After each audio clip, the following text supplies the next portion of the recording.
အားလုံးတို့ဒီညီကောင်မောင်နှမများမင်္ဂလာပါလို့အောင်သိတဲ့ channel ကနေပြီးတော့ကြိုဆိုပါတယ်ဗျနော်အဲ့တော့ဒီမနက်မှာပါတွေ့ထားလဲလို့ဆိုရင်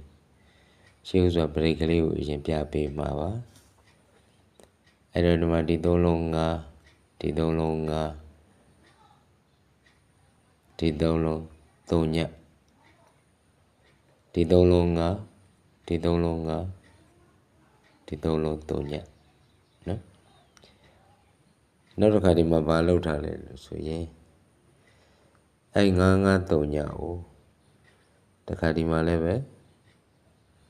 ဒီ3လုံး5ဒီ3လုံးကလည်း5ဒီ3လုံးကလည်း3ညလို့ဒီမှာလာလောက်ထားတယ်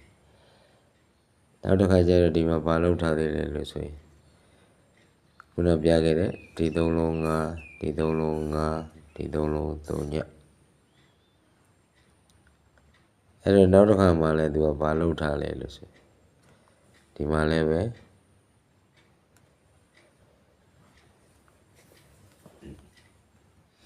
ဒီဘက်မှာလည်းပဲ9 9 3ညလို့လုပ်ထားအဲ့9 9 3ညတွေကိုသူကဘာလုပ်ချင်လဲလို့ဆိုရင်ဒီမှာရိုက်ထားတဲ့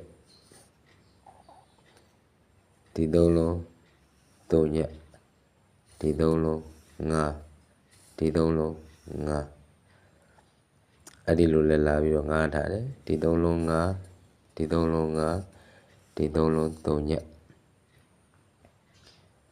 အဲ့ဒါကိုတစ်ခါနောက်တစ်ခါဘယ်လိုလုပ်ထားလဲလို့ဆိုဒီမှာလဲဒီ3လုံး5ဒီ3လုံး5ဒီ3လုံး5ဒီ3လုံး3ည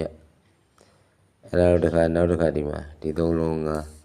ဒီ3လုံး5ဒီ3လုံး3ညအဲ့ဒါကိုဒီဘက်ကနေ3 5 5 3ညဒါဆိုရင်ဒီ5ကိုဒီ3လုံး5ဒီ5ကလည်းဒီ3လုံး5ဒီ3ညဒီ3လုံး3ညမှာဆိုရင်ဒီမနေ့မှာ10ပတ်တိတ်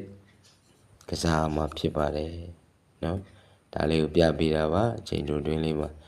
အဲ့တော့ထိုးရမယ့်ကဏ္ဍကတော့တင်ပေးထားမှာဖြစ်ပါတယ်နော်10ပြိတ်ပါဒီမနေ့လုံးပိုင်းပတ်လို့သူများတော့9တလုံးကိုပတ်ပါဗျနော်9တလုံးကို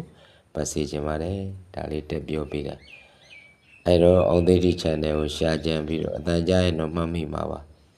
အောင်သိတိ channel ကိုရှာပြီးတော့အားလုံးသောညီကောင်မောင်နှမတွေလည်းပဲ subscribe တွေများများနှိပ်ပြီးလက်မတွေများများနှိပ်ပြီးစေးနေသွင်းပေးပါ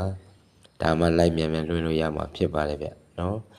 အားလုံးညီကောင်မောင်နှမတွေစိတ်ချမ်းသာကိုယ်ချမ်းသာပြီးတော့လူရဆန္ဒတွေအားလုံးပြည့်စုံနိုင်ကြပါစေ